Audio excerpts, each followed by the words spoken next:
It's described as a bold initiative, and it is, the notion of combining research with practice. My interest is in persons with mental illness, people with specialized populations who often have a more difficult challenge returning to work.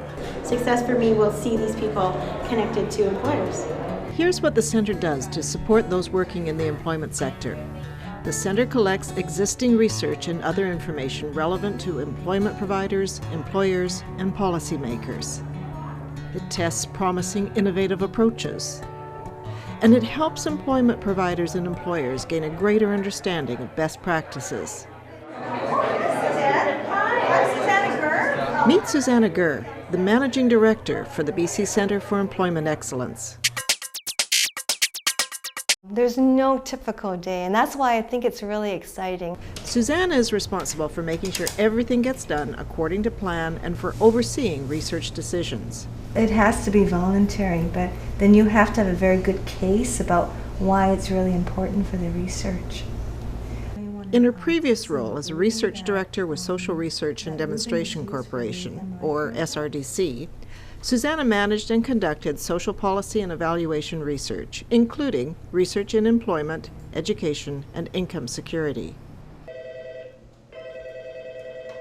My name is Greg Lockwood, and I'm the stakeholder coordinator for the Centre, which essentially involves liaising and coordinating with all of our various stakeholders. So we've just added closed captioning to our first webinar. Before coming to the Centre, Greg's work involves supporting employment service providers across the province to transition to the new employment program of BC. Stakeholder engagement is really key to all our activities. We can be developing training, products, but if they're not relevant to our audience, they're not relevant to service providers, it's not helpful to the practice, or we become very quickly irrelevant. My name's Sean Daraff, and I'm the research coordinator for the Centre. Sean has extensive experience researching, designing, and evaluating employment-related studies, much of it also with SRDC. My main responsibilities are planning our research program and overseeing the projects that we're going to be doing. Service providers were surveyed and a scan developed of all programs in the province available for job seekers. And then the skills requirement was a piece where we heard that there's a lot of changes that went on in the sector, and the skills required for practitioners to do their jobs effectively were changing quite a bit. And we knew that as kind of supports for them, we had to get a better handle on what their needs might be and where we might be helpful.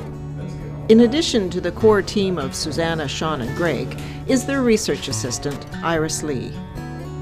Importantly, as a division of SRDC, known for conducting rigorous social policy research, the Centre is able to draw upon the considerable expertise of SRDC's team of researchers.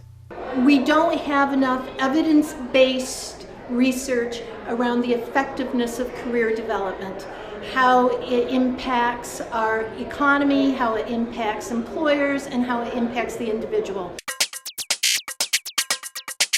It's great to have the research, but then how do we implement that? How do we make it useful to us, both in our business and in our practice and supporting? So one of our aims is to take the research and make sure people know about it so that when they're thinking of new programs or how they're going to deliver things, they can actually learn from what has already been done and make things better. The website is a huge component of the Centre's work. The newsfeed offers information about relevant research and about useful resources and service offerings.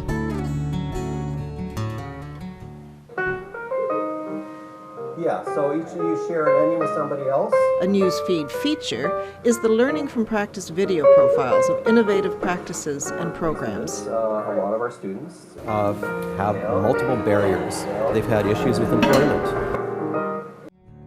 The Knowledge Clearinghouse highlights existing research relevant for career practitioners, as well as other tools and resources they might use in their practice. So this one's Port Hardy. A recent offering on the website is the new Employment Program Hub, a comprehensive database of all funded employment service programs in the province, and a direct result of the environmental scans. know that there is going to be a center that will put all that information into one resource area that we can access. I think that will be a tremendous value for employers. Good afternoon, everyone. Welcome to our first webinar. We're so pleased at the turnout today. The first webinar invited practitioners to learn about the results of the skill requirement study. As all of you are aware, career development practitioners in BC are in a state of transition. People have different job titles, they have different positions. What excites me is that we're actually working with practitioners who might be using what we do in their daily practice. We've been talking about training.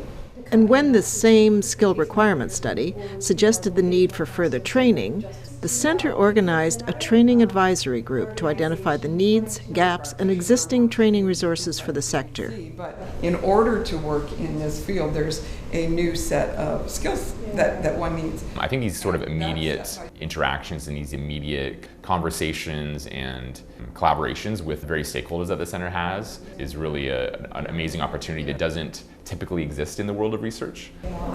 And with no agendas and a true partnership with the focus on let's put something together that's really meaningful and that at the end would be helpful for clients or whoever the target population is. And it's such a really neat feeling when you actually work together in such a collaborative and very honest and open way.